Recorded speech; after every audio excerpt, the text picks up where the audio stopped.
Hello and welcome everyone who's joining us here today on this live stream.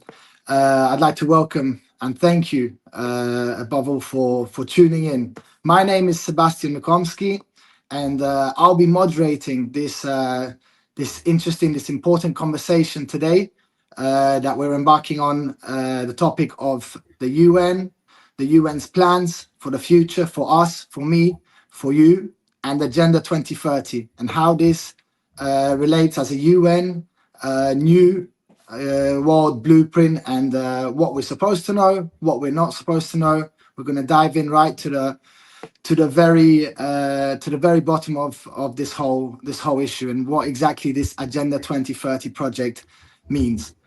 Today I'm joined by some very special guests who I'm very grateful to have here on with me. Caroline Farrow, firstly, Citizen Go's campaign manager over in the UK. Hello, Caroline. Thank you for being on. Oh, my pleasure, Sebastian, always. Caroline is a fervent defender of life, family, and freedom over in the UK. Has done an outstanding job there in all her projects. She's gone through a lot, so she knows exactly what it means to be on the other end in the fight against the globalist agenda. And we've got with us today as well George Christensen, Citizen Go's campaigns director for Australia. Thank you so much for coming on, George. I know it's late over there in Australia. It's very early. In fact, it's 3 a.m. But this is an important issue, so we got to tackle it. And thanks for having me, Sebas. Amazing. Thank you, guys. So let's dive straight in. So really, this is not a general live stream about, let's say, global politics or an exchange of views on who's right, who's wrong, summits, all that. I think we're really here to unpack something a bit deeper, something like more long term, but much more serious to an extent on which could really affect our daily lives. And to be honest, what's going on right now and what we're going to unpack is in my opinion, frankly, quite sinister to say the least. So today we're going to be talking about the UN Summit for Social Development. I know many people tuning in right now could be thinking what exactly another summit could be regarding the UN. But I think the key here is to understand that this is a reinforcement of the Agenda 2030, which we're gonna jump in straight away to exactly unravel and see what's behind all this. I'd like to also just once again thank everyone who's tuning in right now, all the people who have been coming in to listen to this podcast from Argentina, Germany. I can see all the people coming in here on the chat. Thank you. The Netherlands, Italy, Hungary, amazing. Poland, even brilliant. Thank you for being on. We really appreciate it. So over the next hour, I really want to, with my special guests here, explain like what we're going to jump into, let's say broadly. So I think the key here is what's going on behind the scenes at the UN. I find myself in New York right now as the General Assembly has just started a few roads away from here. And what's going on in the building? What's going on behind the scenes that we're not told, that we don't know of precisely to the extent we should be.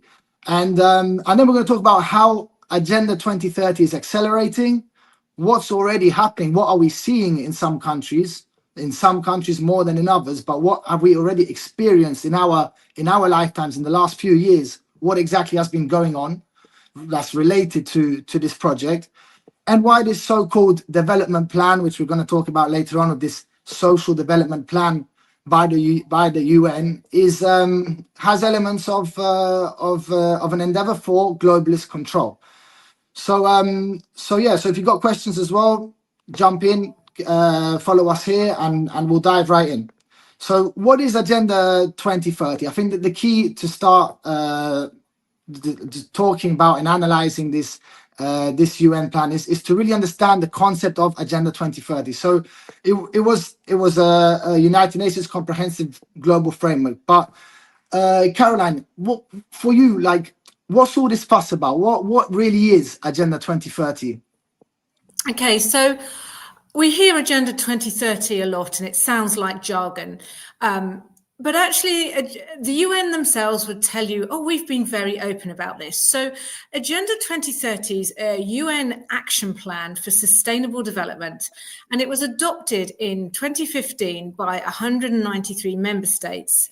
And when you look at its aims, it sounds really noble. So it aims to end poverty and protect the planet and ensure well-being for everybody by 2030. So it's this idea that in 2030 we'll be in this wonderful utopia, and it's built around 17 sustainable development goals, or SDGs, if you like, and that's sort of like a blueprint with lots of sub targets to address all these different interconnected global challenges. And the sustainable development goals, they sound so lovely. So an example of one is ending poverty and hunger. And of course, we can all get on board with that, can't we? Or health and well-being, ensuring that we've all lived healthy lives and promote well-being. Gender equality. Again, we know how loaded that can be, but it's about achieving gender equality and empowering all women and girls, which again sounds like a lovely goal, but what do they really mean by that?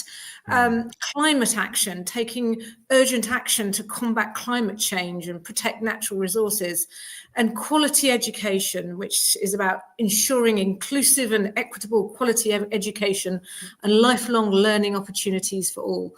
So, I won't go into every single goal, but it's couched in this lovely language, like, who could object to education for everybody? What do you mean you don't want gender equality? You want women to be oppressed? And as we've seen over the last, I don't know, probably the last 10 years or so, but certainly recently, we see language being changed.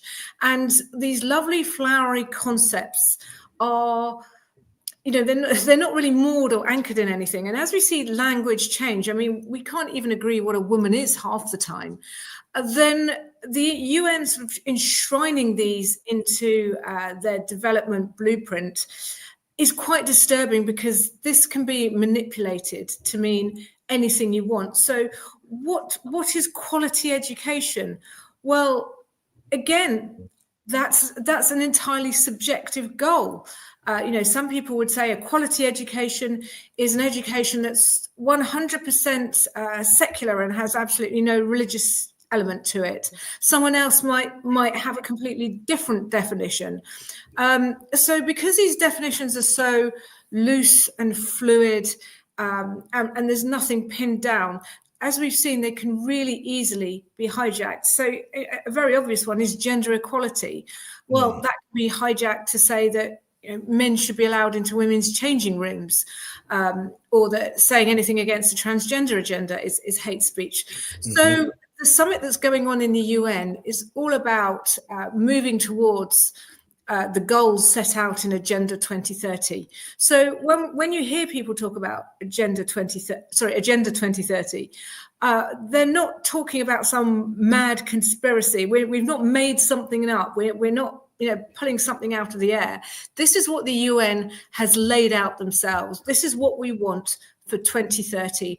And here's the steps we should go about achieving this, we should take to achieving that.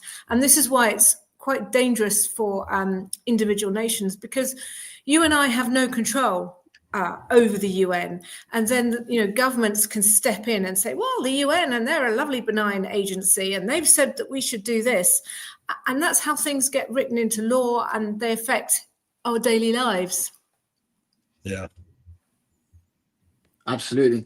And I think the key here is what you mentioned a bit about the decorative language, that it's so hard to stand up and let's say formally declare yourself against a project that stands up for that defends such noble things, right? For like eradicating poverty, global health, exactly as you mentioned, Caroline. And I think that's as well what makes it harder for people like us, but also it's what for them is a weapon, because they've dressed it up in a really effective manner, and then and they're trying to really make others seem, why would you be against these kind of goals? But really, it's the weapon here for them is the ambiguity in the language, which then they choose to, let's say, centralize and choose in their directions. Isn't that right, George? Yeah, absolutely, mate. If I was to shorten it into one phrase, what is Agenda 2030? It's global socialism with a smiling face. That's all it is. I mean, I love it. these guys, as you said, 17 SDGs. They dress it up in all this language. It sounds like charity. It sounds like progress. It sounds like unicorns and fairy farts. But at the end of the day, what's behind it? You have a look. It's censorship, digital ID, digital surveillance, climate authoritarianism, all that's going to come with that, abortion. I mean, how does that help the poor? Abortion, but it's in there. And gender ideology. How is that helping to alleviate poverty? I don't understand it. But these are the things that are actually in Agenda 2030. When you strip it back, all of the buzzwords that are there, this is a left-wing paradise. That is what it is. And the fact is that, hey, who of us voted for the UN? Who of us voted for the delegates to go to the UN?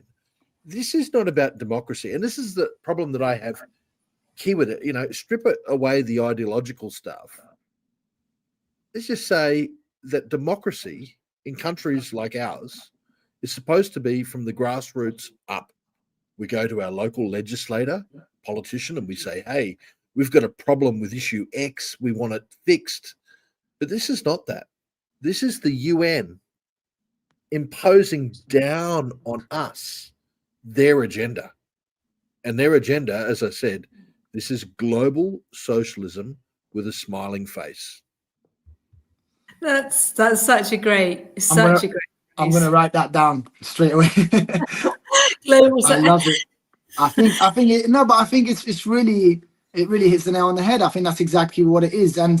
And for them, like what George said about the top-down approach, they are the ones stirring up. They're the ones coming up with the ideas, and we're taking it, or countries are taking it. Governments, some weaker, some stronger, are taking it at face value. They're taking it as if it's a new global religion and that we should all follow because this is the new way forward and this is the only noble approach for a better world. And no one's critically getting into the bottom of this and understanding what exactly these 17 SDGs are, Sustainable Development Goals, and what really they mean on a day-to-day for ordinary citizens. And I think that's the key here.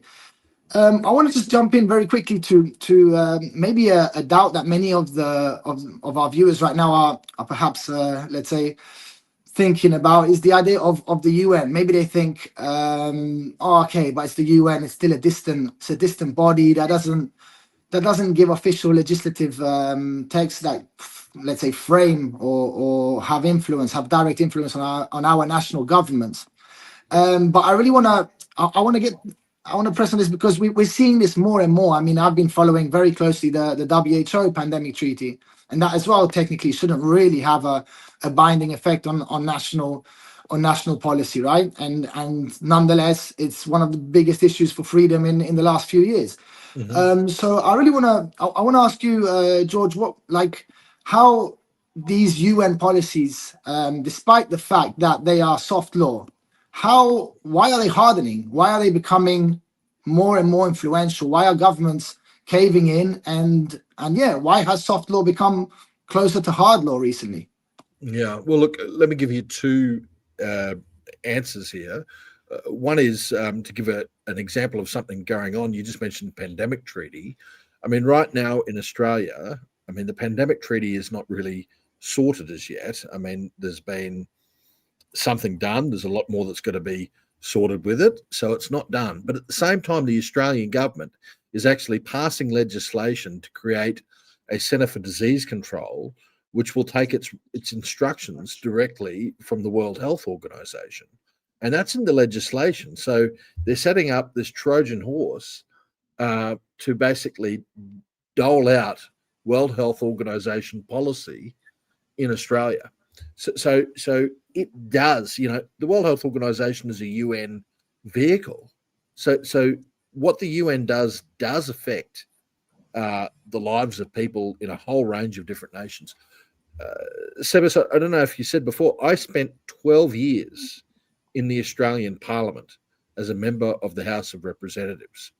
And, at the very start, I did not notice this. I did not understand it.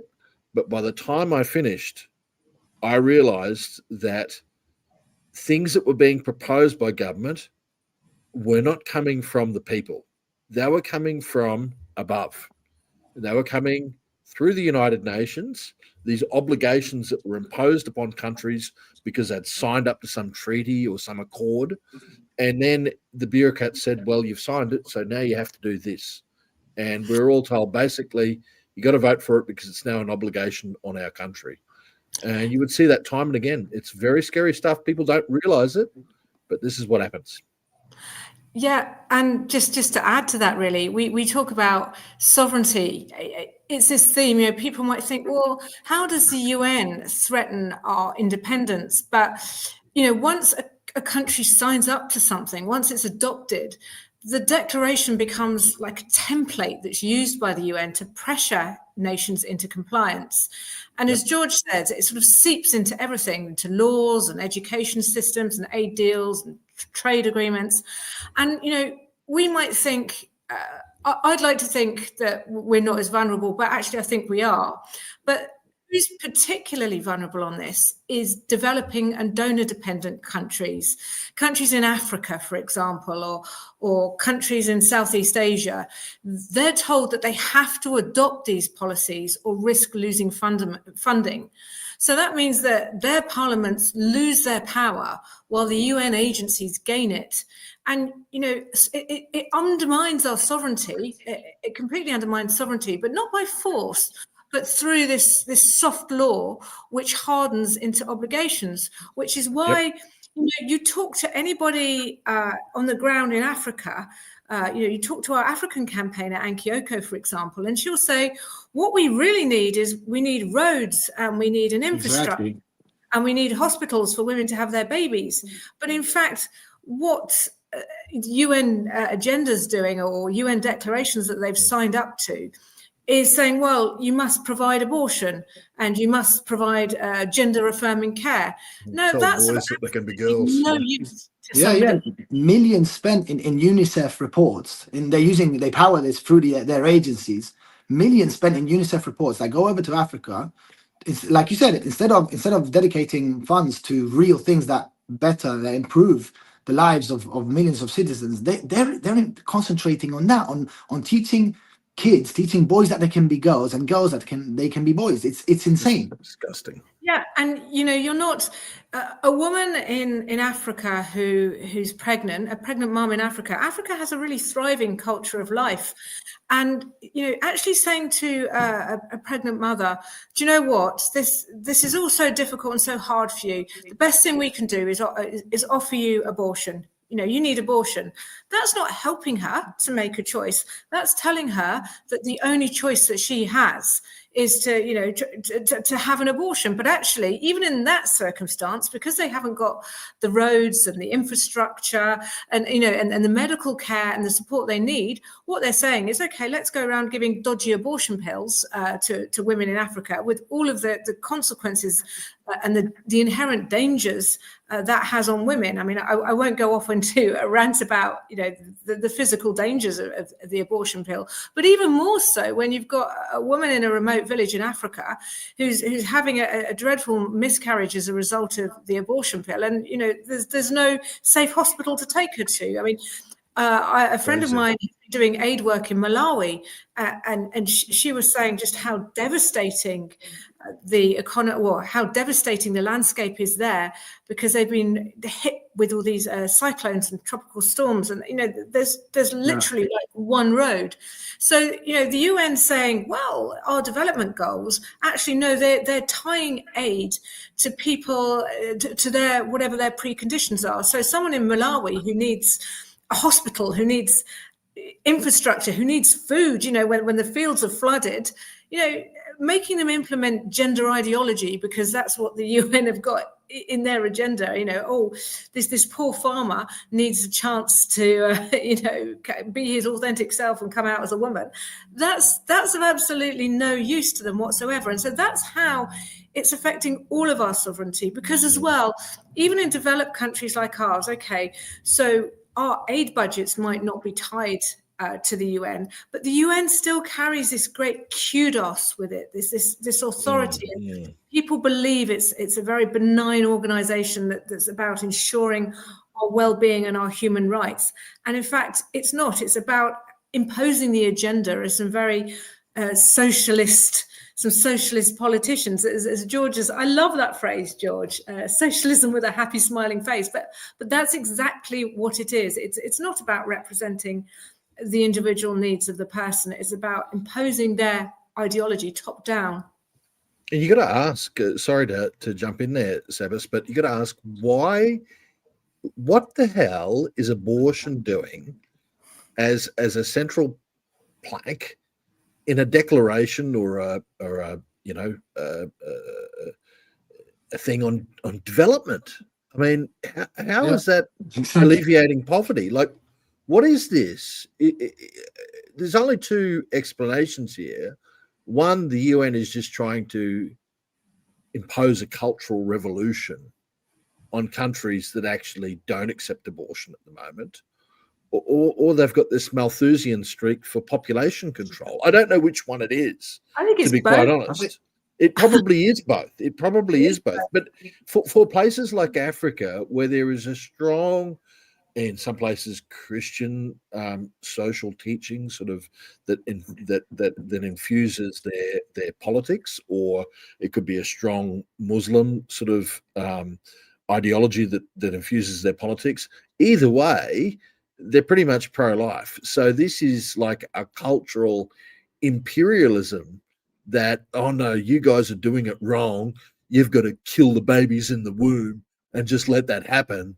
It's just nuts. And it's got nothing to do with poverty. It's got nothing to do with development. It's got everything to do with a desire for population control and a desire for a cultural revolution. The culture of death. That's the revolution they want. In fact, you can argue it's an antonym of development. I mean, look what the West and Europe is fighting with. One of the core problems to the future, to the future of our countries here, is the lack of people. I mean, we're suffering a deep demographic crisis, which is going to affect the next 50 to 100 years massively. And Africa doesn't have that problem, and much of Asia doesn't have that problem. They're sustaining a strong workforce, which could be their tool. I'm not saying it will, but it could be one of the most important weapons to really, let's say, flourish and develop and really make gains in the next few decades. And I think abortion, just despite the fact that it's an affront to human rights, I mean, it shouldn't even be in the UN. I mean, isn't it in the UN Charter of Human Rights? Every life is precious almost, right? So why have they started discriminating against the lives of the unborn? So I think, like you said, abortion is it's a travesty that's even anywhere close to these papers. But I just want to regress a little bit very quickly to what's going on here, like around the corner from where I am right now. We're around the corner from the United Nations headquarters here in New York, and they're negotiating on a political declaration, which is, let's say, serves it's the centerpiece for the upcoming Summit for Social Development. Now, that's an extraordinary summit. It's not a summit that takes place every year. They have it set for November of this year, and they're negotiating on the paperwork, let's say, on the draft right now as we speak. And that declaration is basically in order to reinvigorate, in order to really reinforce and accelerate Agenda 2030, which is what we've been talking about. And the issue here is that the UN is very smart in what it does. We've spoken about its decorative language. We've spoken about its approach with the smiley faces and the colors and all these things. But they've chosen the General Assembly of this year, which is a very chaotic, let's say, for lack of a better word, few weeks at the UN where all sorts of things are going on. People want to be in and out. They want to be done with things as soon as possible. I mean, I experience it firsthand. I know how many committees, how many meetings there are. And they want to get things done out the way, and they draw consensus pretty much on anything. So it's the easiest way to, let's say, slide in something as in the easiest way and without much dissent. So what's going on now is they're closing the final parts to this political declaration, which will then be voted in November at this World Summit for Social Development. And in this World Summit for Social Development, like I stated, it's basically a reinforcement. It's an acceleration of Agenda 2030, making sure every country is on track and every country is implementing the right strategy to remain on track with regards to the Sustainable Development Goals, which again we touched upon a little bit earlier on. I want to jump into one thing which is heavily present in this political declaration, and that's their constant fight, which again, I'm mind blown by this. Their constant fight for disinformation. Again, how does the fight for disinformation affect development, right? I see it a lot at the EU when I cover policy coming out in the last few years at the EU, but disinformation has been a phrase that's everywhere recently, right? It's like their favorite phrase for control and to control the narrative. Now, the UN says it wants to fight disinformation, and they've stuck it in this political declaration. Now, what does that mean? And I want to turn to Caroline here for a moment, because Caroline, you've been arrested in the UK for social media posts. I think many of us know the situation the UK is in right now when it comes to free speech. It's something insane, something completely Orwellian. And now the UN is saying it wants to fight hate speech, disinformation, misinformation as part of the Agenda 2030. Remember, the agenda is so-called for development, right? For progress. So isn't this a regress in freedoms, a regress in progress, in democracy, in sharing of ideas? Isn't this exactly, and I want to jump in again with these vague terms. Aren't these vague terms the very ones that are used in the UK to criminalize dissent and shut down pro-life, pro-family views, as they were in your experience?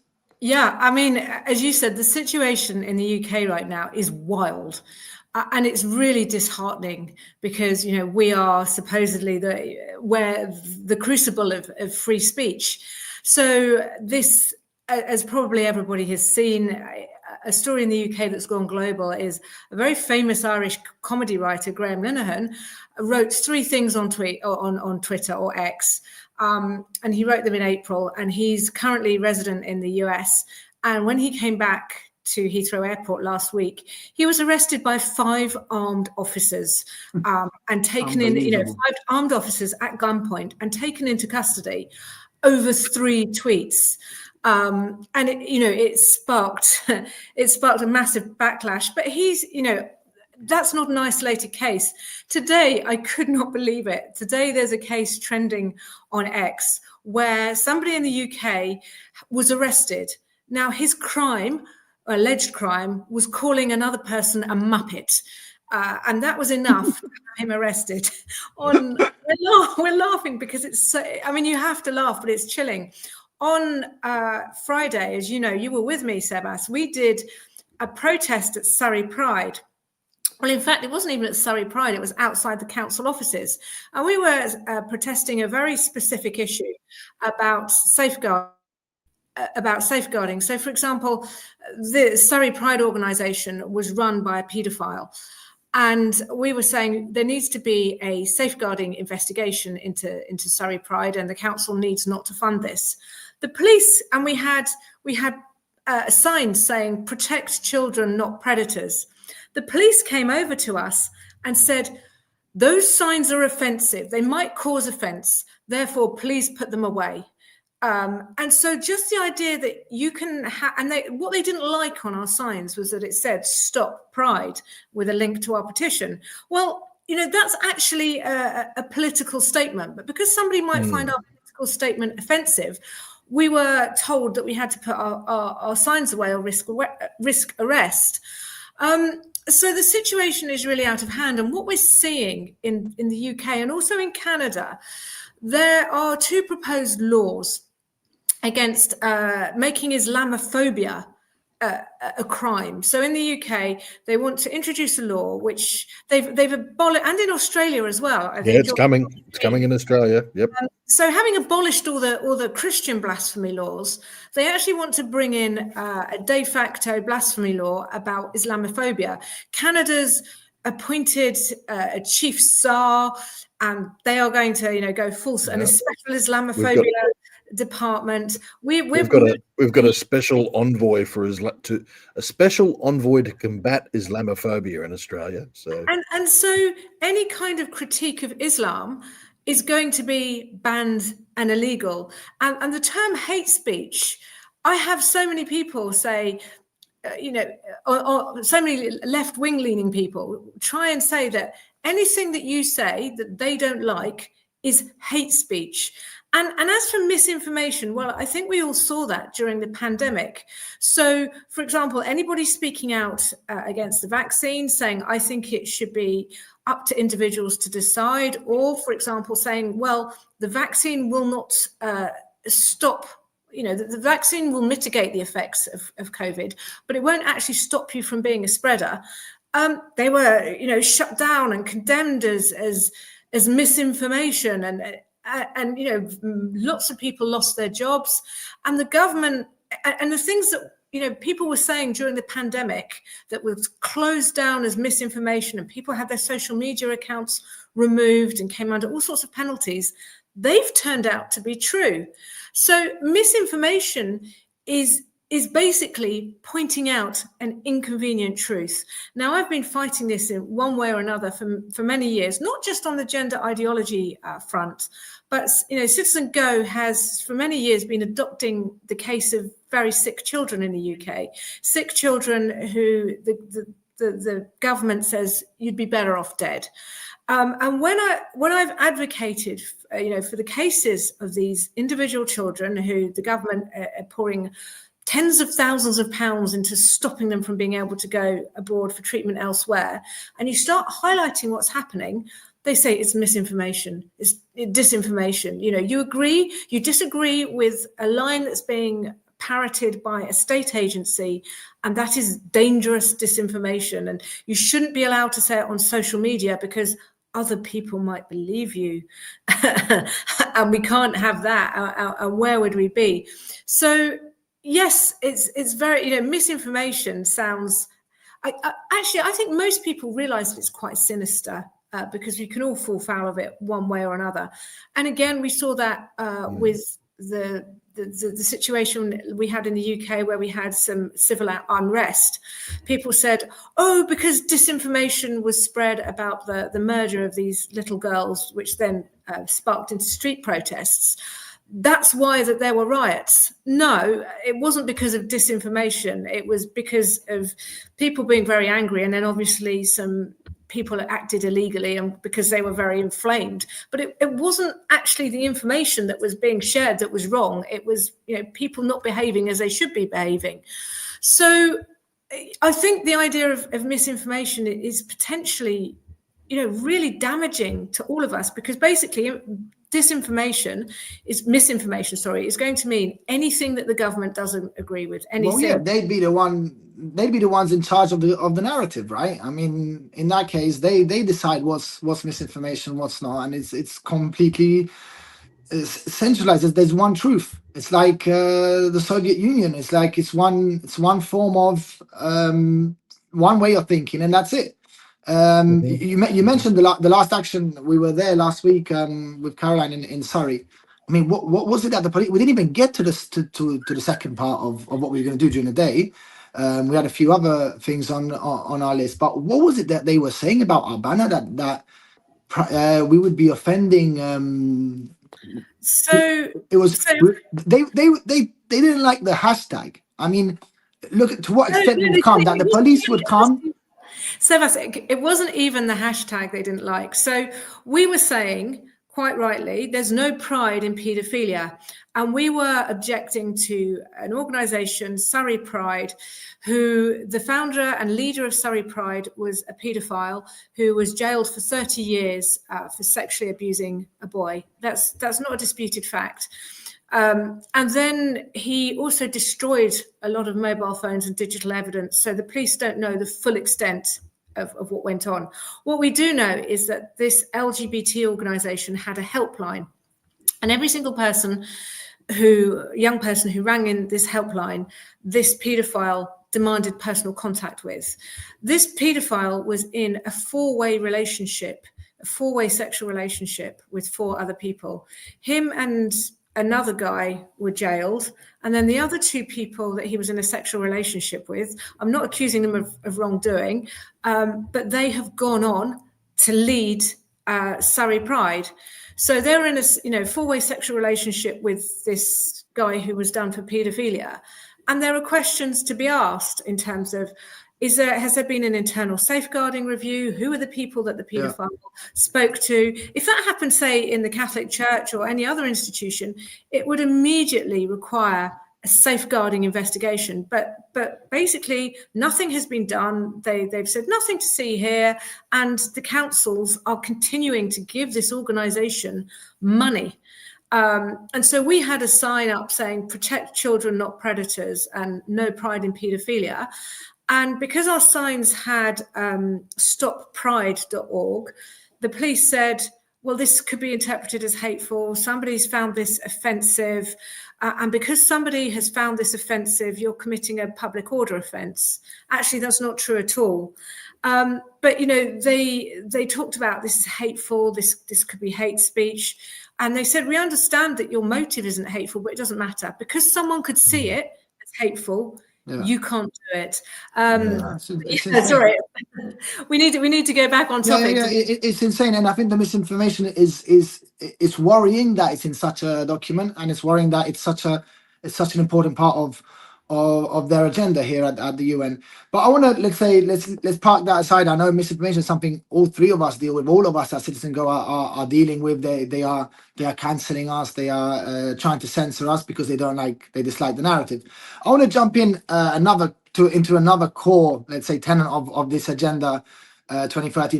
In fact, some people argue that Agenda 2030 is impossible without the following to really effectuate, and that's digital IDs. I think the digital transformation, the idea of Agenda 2030 as a whole, as an entire globalist plan, is impossible without the digital aspect to it, which is right now, with the rise of artificial intelligence and everything, is all the more easier for them. So this declaration basically embraces digital transformation, which is fine. I mean, digital transformation is important to be innovative. It's important to move forward with technology when it allows us to, right? But again, without clear limits, and the idea of digital IDs and mass surveillance is another tool that they have been using in the past and have been close to using for control. And I want to bring George in again here, because in Australia, I think I want to run back to the COVID times a little bit, to the dark COVID times. And I think this idea of digital surveillance, but also lockdowns and everything that came as a result.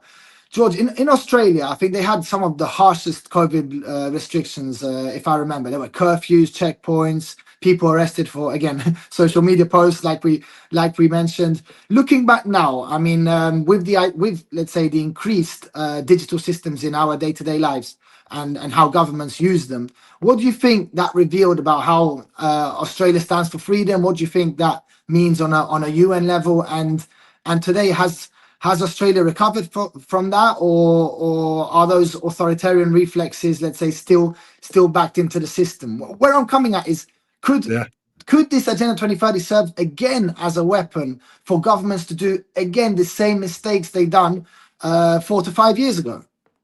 Well, you're asking an absolute COVID recalcitrant here about this, so I'm still fired up about it. Look, we went over the top in Australia, and all I can see from everything that's coming from the UN is that we're empowering our governments and politicians and bureaucrats to actually do worse, Mm-hmm. Because at the end of the day, I mean, we just talked about disinformation and misinformation.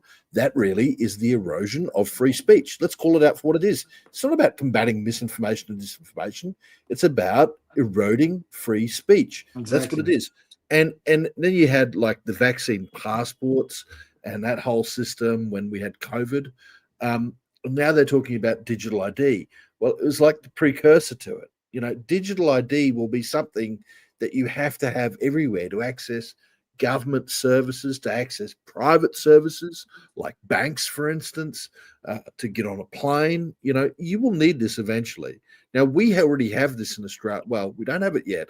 We've got a digital ID law that has been passed by the Parliament, and very soon we will actually have it in effect.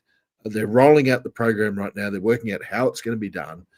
But isn't it interesting, you know, how every country around the world starts talking about digital ID at the same time? Every country around the world starts talking about misinformation at the same time. And that is because it's an agenda. It's Agenda 2030 imposed from above. And Sebas, look, I don't recall one person, one Australian, when I was a member of parliament, ever waking up and thinking, I'm going to stop my federal MP in the street or phone them up or email them and say, you know what the big problem is? We need a digital identity. You know, I don't know that there's actually ever been anyone in the Western world that has woken up in the morning in sweats thinking that the salvation to their life is going to be having a digital ID, and that is what the government's got to do. It is top down, and look, I'm incensed about it. I'm incensed about it not just because it's top down, but because actually that is undermining another kind of freedom. It's undermining our privacy, and it is the linchpin of the surveillance state. You have that, you link that with CBDCs, central bank digital currencies. Suddenly you control the money supply. You link that with what they've done in China, social credit score system.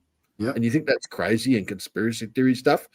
There was actually a British member of parliament in the last parliament that got up and waxed lyrical about how that would be a good thing for the UK. There's a province. It's happening now. It's Crazy. happening now. So we've even had our Home Secretary, our new Home Secretary, is suggesting digital ID. And as you say, George, you said what I was going to come in and say. It seems to be coordinated. It's every single country. And very interestingly, in the UK, somebody who's pushing this is our former Prime Minister, Tony Blair.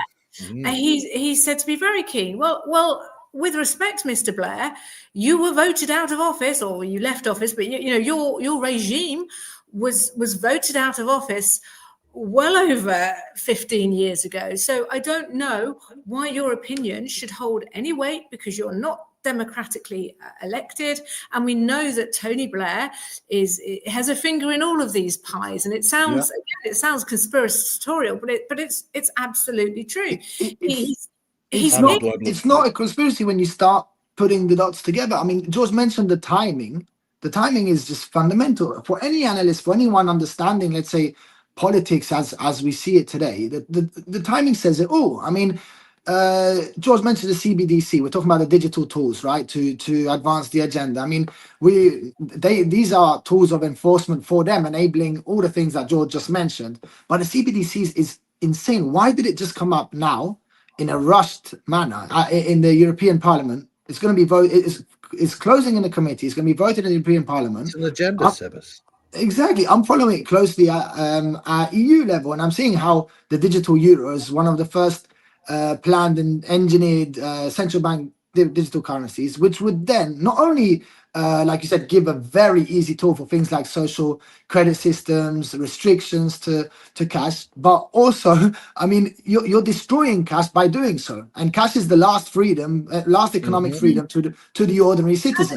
And we can see this already, right? So you guys weren't here, but a few years ago, Citizen Go, we got debanked and had to change, you know, and we see it on a small scale already. We see creators, you know, social media creators get debanked. People, Enoch Burke over in Ireland, Enoch Burke, Nigel Farage, people, the Canadian truckers.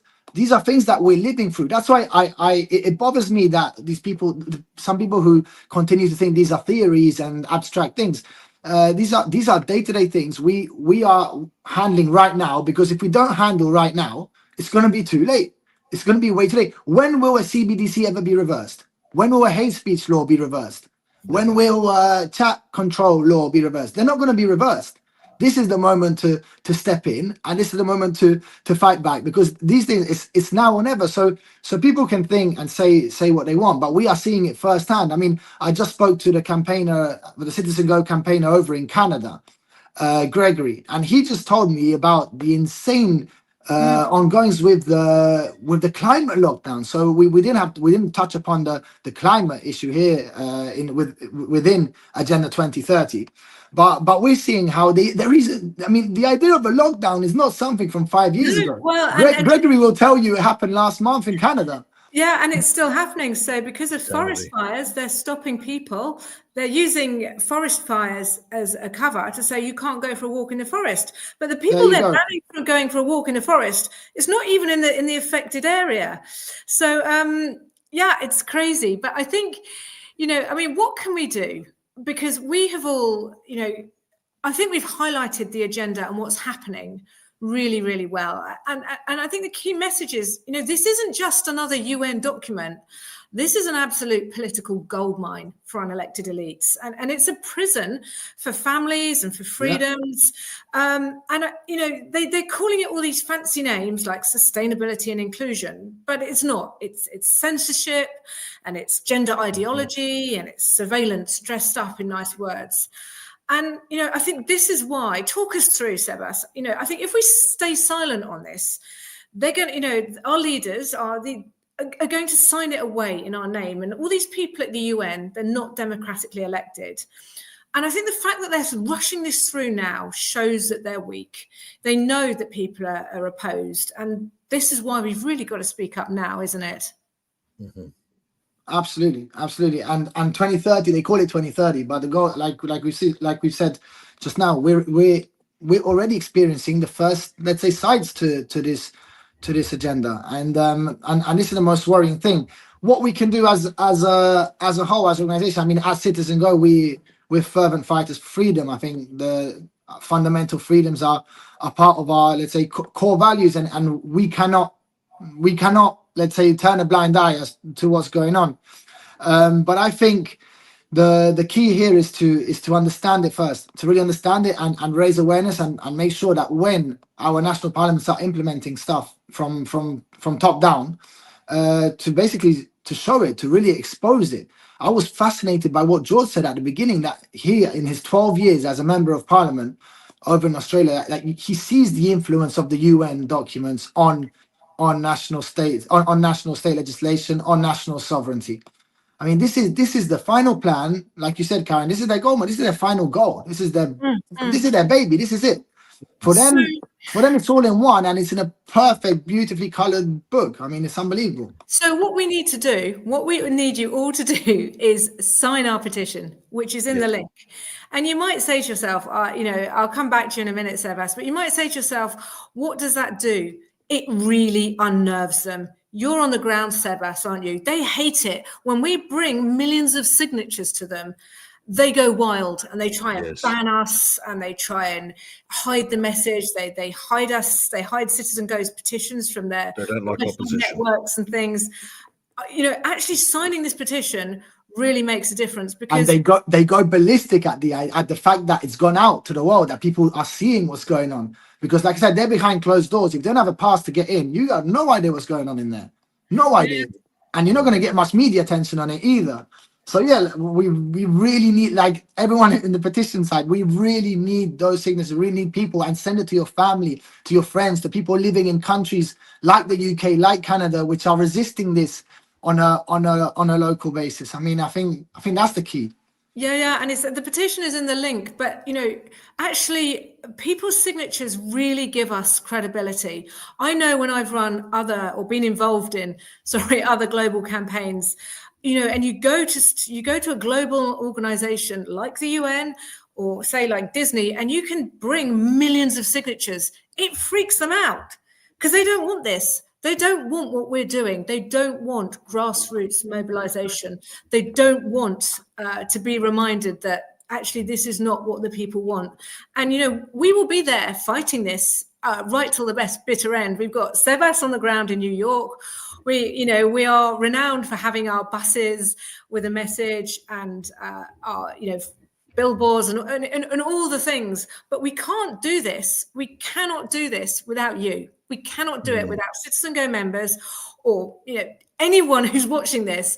We can't. We need your signature. We can't do it without your signature and your support. So please, it's there in the link. If you are at all concerned by what we're saying, please just sign. And then we will take your signature directly to the UN, and they will hate us for it. Exactly. But that's how you get your voice heard in this. They will get uncomfortable receiving that signature. I can assure you that. With all the things that have been going on in the last couple of years here at the UN and how things have been kicking off. Well, so let's slowly start wrapping up. I think this has been a really fruitful discussion in understanding not only what's going on today, these weeks at the UN, not only understanding the weight of this political declaration and carried on over to November's summit for social development, but also to understand how these, let's say, policies or goals are already being felt in our countries. We all spoke from first-hand experience. Caroline spoke from the UK. George spoke from over in Australia. I can tell from an EU perspective, these things are a reality. They're not something abstract. They're not something distant. And on that note, I just want to hand over the floor over to George and Caroline. George, go first. Just some final remarks. What you got still to close out? Well, Caroline's absolutely right in what she says. If you are opposed to this, get in and sign the petition. We've got about just under 170,000 signatures at the moment. Really, it should be a million. It should be millions, because this isn't just about a UN summit. It is about the future of freedom right across the world. If we don't resist this agenda right now, then we're basically handing over our national sovereignty, our voices, and even our children's future to an unelected global elite. That is what is at stake here, folks. And as you said, Sebas, once it's gone, it's gone. When freedom is gone, there is no getting it back. Yeah, you're not People who are reverting. responsible Exactly. power, they are not going to hand it back. And so that's why I want to urge everyone listening, everyone watching this on YouTube, X, Facebook, wherever you are, click the link, sign the petition, stay informed with what we're doing here at Citizen Go. Take a stand with us, because freedom matters. Freedom matters. That is all I've got to say. Thanks, Sebas. Thank you, George. And Caroline, final message? Exactly the same thing, really. Let's not. I think I'm struck by the words of T.S. Eliot. This is the way the world ends, not with a bang, but a whimper. And this is in years to come, when we ask, how did this happen? I see this in the UK with legislation that got voted in because no one was opposing it, because no one was awake, no one was aware, no one realized what's happening. We have to, it's crucial. I think we have to speak up now, and we must refuse to comply and declare freely, free nations will not outsource our future. And please, sign the petition, get involved. I promise you, we all promise you, Citizen Go seems to be the only organization that's doing this, but we promise you, we're going to stay on them. We're not going to leave this fight.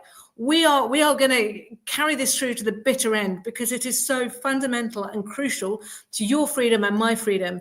Please, thanks anyone who's watched this, but please stand with us. Please stand with us and protect your future. And the first, it's very simple. Just sign the petition, add your name, say, not in my name, UN. This is not what I want. Thank you.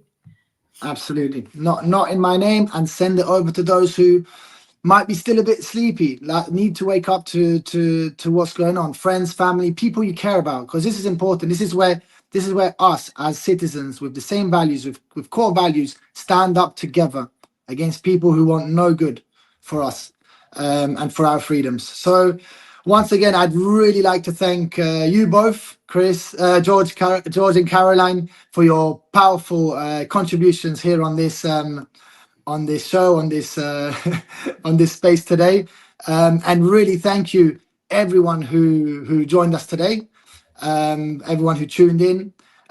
We really appreciate you staying involved, staying in touch with what we're doing, with what's going on. And remember, Citizen Go is there on the front lines. In fact, I'll be delivering signatures today, right at the UN. I'll be tracking what exactly is going on. I'll be reporting back to all of you as to what's going on what progress they're making, and we're going to be there to intervene, to halt their progress, and to defend freedom to the maximum.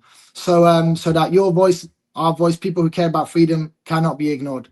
So please sign, share the petition. Let's make sure our future is not decided by those inside those closed doors. Thank you so much for listening, and all the best. Take care. Stay free. Thank you.